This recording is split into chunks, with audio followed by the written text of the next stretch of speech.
Halo teman-teman, saat ini kamu sedang mendengarkan podcast Teman Cerita Dayat Pilih. Di sini kamu bisa bercerita tentang apapun yang bisa bikin resah dan gelisahmu berkurang.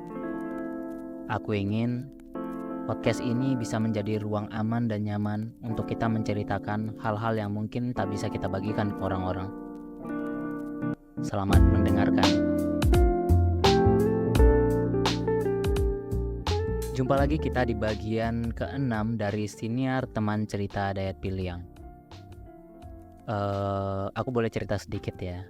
Jadi kemarin aku tuh udah nulisin semua hal-hal yang akan aku ucapkan di siniar ini.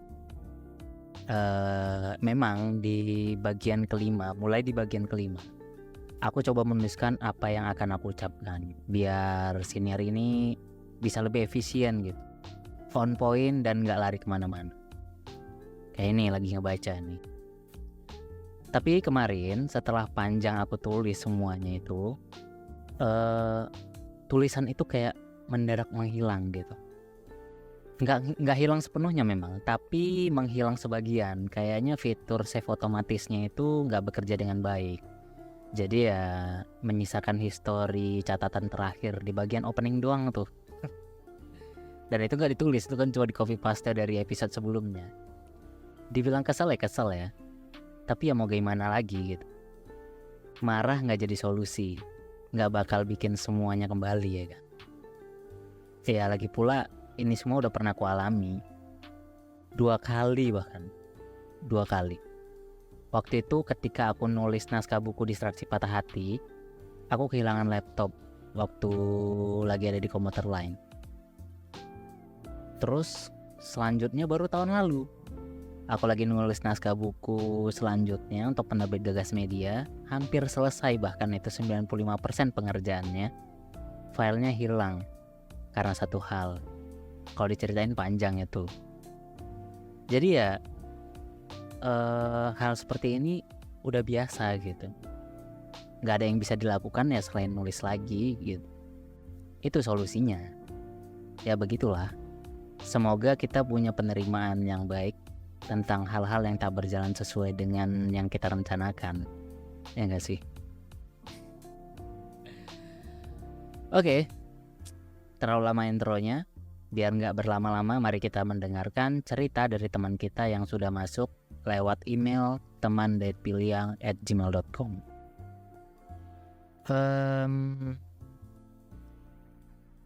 Begini ceritanya.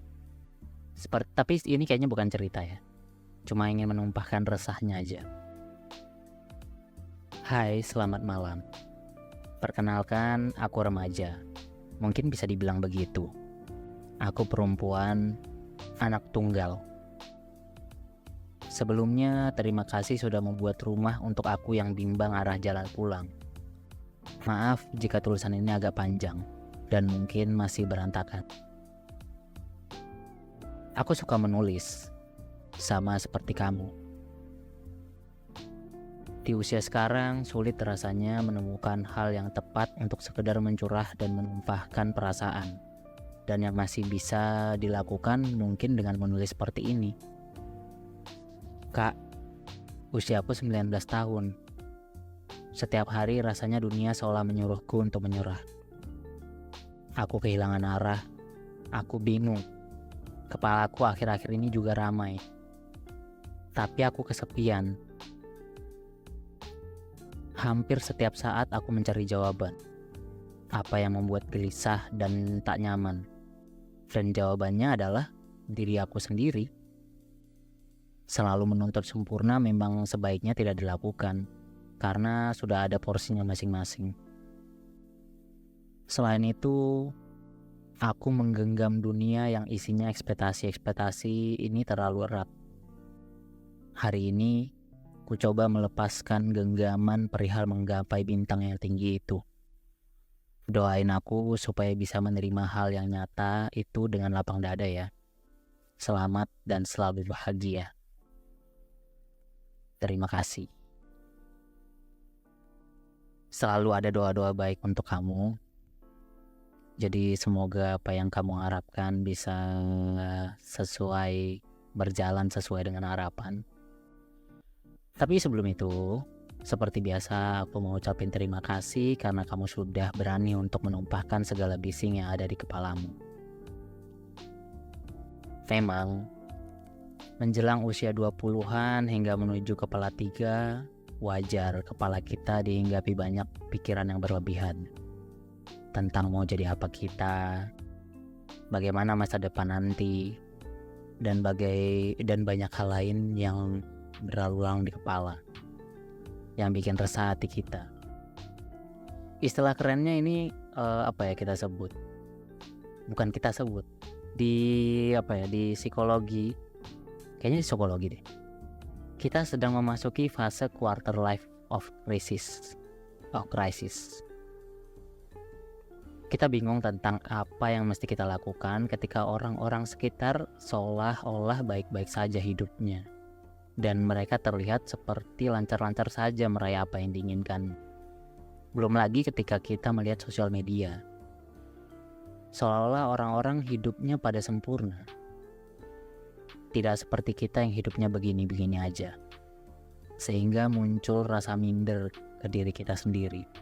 Merasa kita adalah orang yang gagal dalam kehidupan ini. Tapi ya, jangan terus larut ya. Kita harus bisa keluar dari fase ini. Jangan terjebak di fase yang bikin kita sakit kepala ini ya. Karena terlalu banyak bising-bising dalam kepala. Mau mati juga rasanya gitu kan. Menyeramkan memang. Makanya harus kita tanggulangi gitu kan. Tapi aku gak tahu apakah ini adalah cara yang tepat atau enggak. Tapi setidaknya mungkin bisa kita coba ya. Kita perlu membunuh harapan. Kesannya kayak horor banget ya. Tapi bukan berarti kita gak boleh berharap.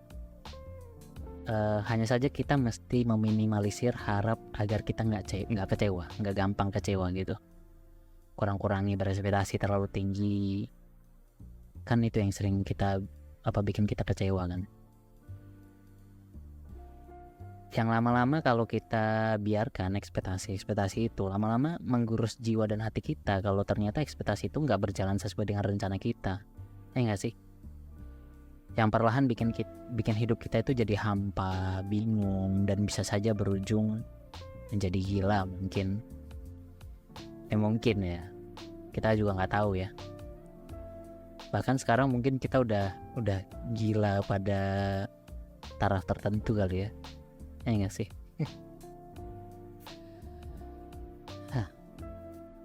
Oh ya, satu lagi, kita juga mesti berhenti untuk membanding-bandingkan hidup kita dengan orang lain.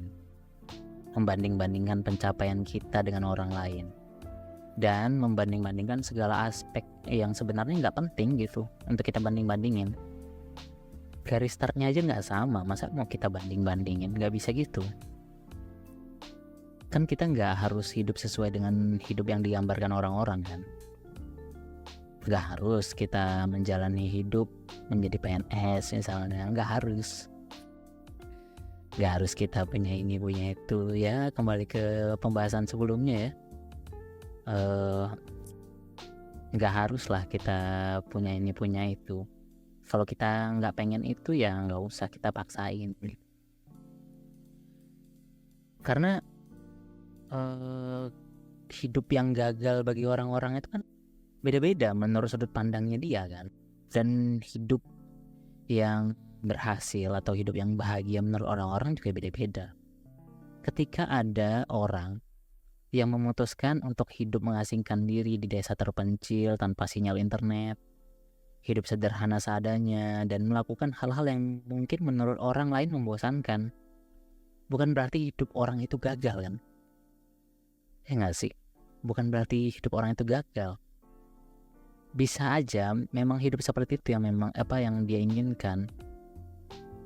Tapi karena manusia selalu menggunakan sudut pandangnya sendiri, banyak manusia yang akan memandang rendah orangnya, memandang hidupnya gagal, dan menganggap ia adalah pecundang yang gak lihai dalam hidupnya sendiri. Itulah kalau kita apa-apa memakai sudut pandang kita. Jadi ya, untuk kamu yang bercerita perempuan dan seorang anak tunggal ya, berat memang. Semoga punya banyak kekuatan untuk menjalani kehidupan. Karena menjadi anak tunggal itu ya, walaupun aku bukan anak tunggal ya, memang kayaknya berat banget tuh. Aku aja yang bukan anak tunggal aja hidupnya berat ya, apalagi anak tunggal gitu. Semua harapan-harapan keluarga itu ke anak tunggal, kemana lagi sih gitu kan.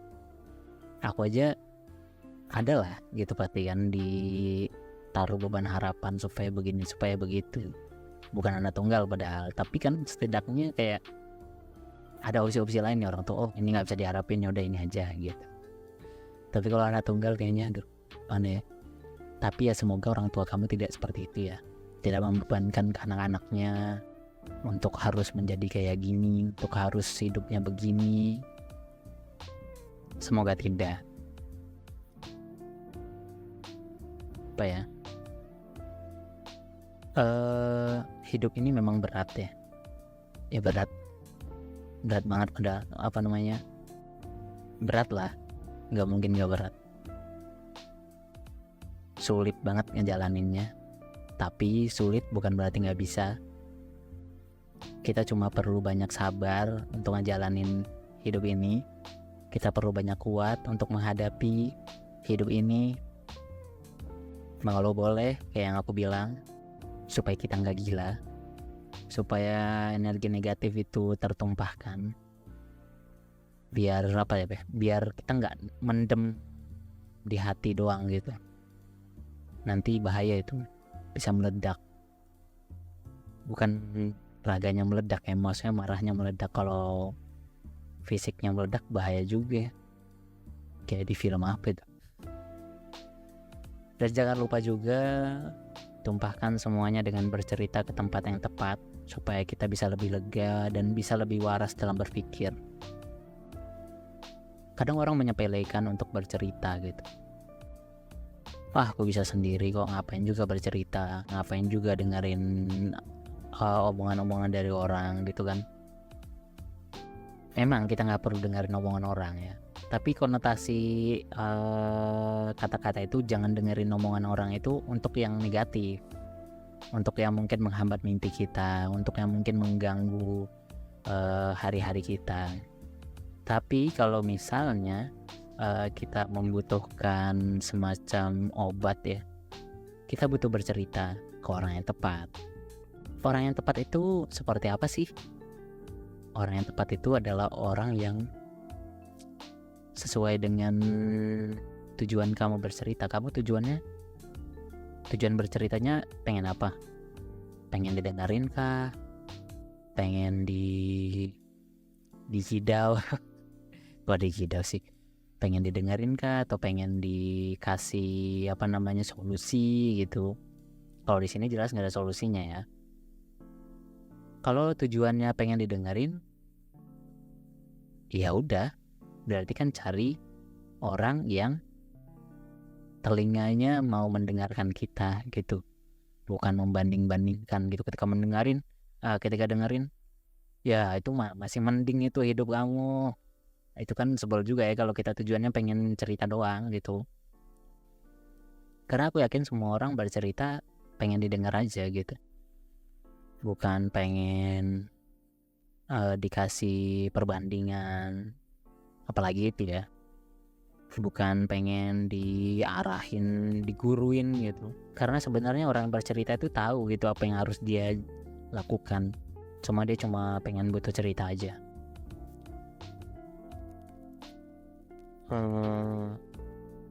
Apalagi ya, dan jangan pernah kita merasa sendirian.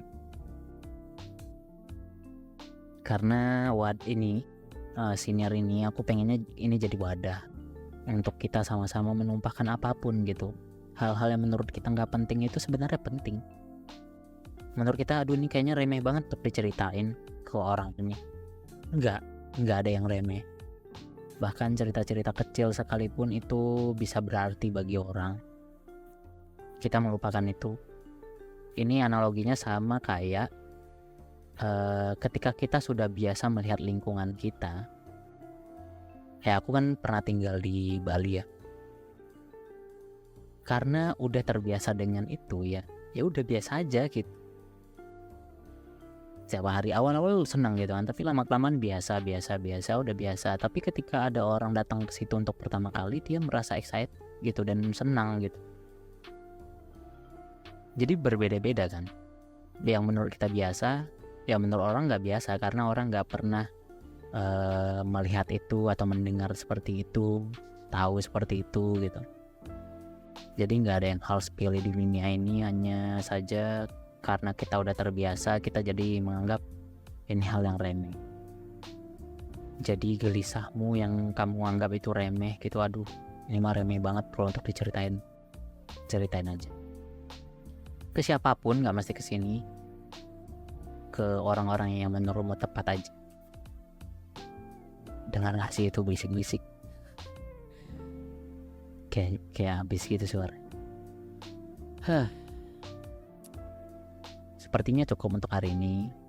Gak ada yang bisa aku katakan lagi selain kita di sini saling dukung, saling menguatkan. Ya walaupun kayaknya kalimat-kalimat yang aku keluarkan di sini kayak kesan ngomong kosong banget sih gitu. Tapi kita butuh afirmasi positif.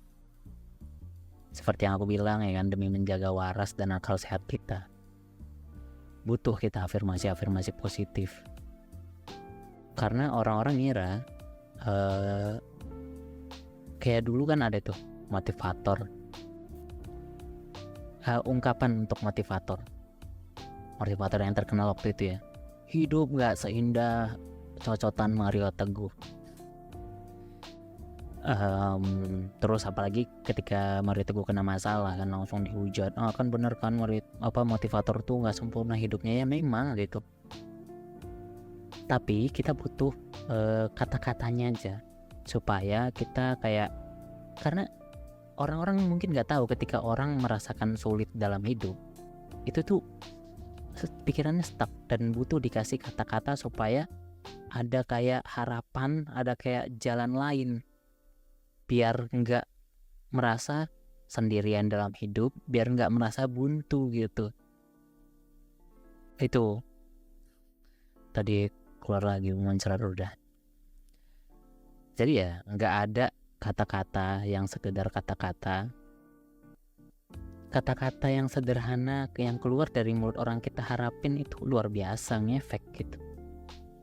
Kayak misalnya kita disemangatin sama orang biasa, ya jelas kayak semangat orang lagi capek disemangatin. Tapi kalau kita disemangatin sama orang yang kita harapkan gitu kan, itu kayak aduh ya harus semangat, mendarat terpompa gitu kan.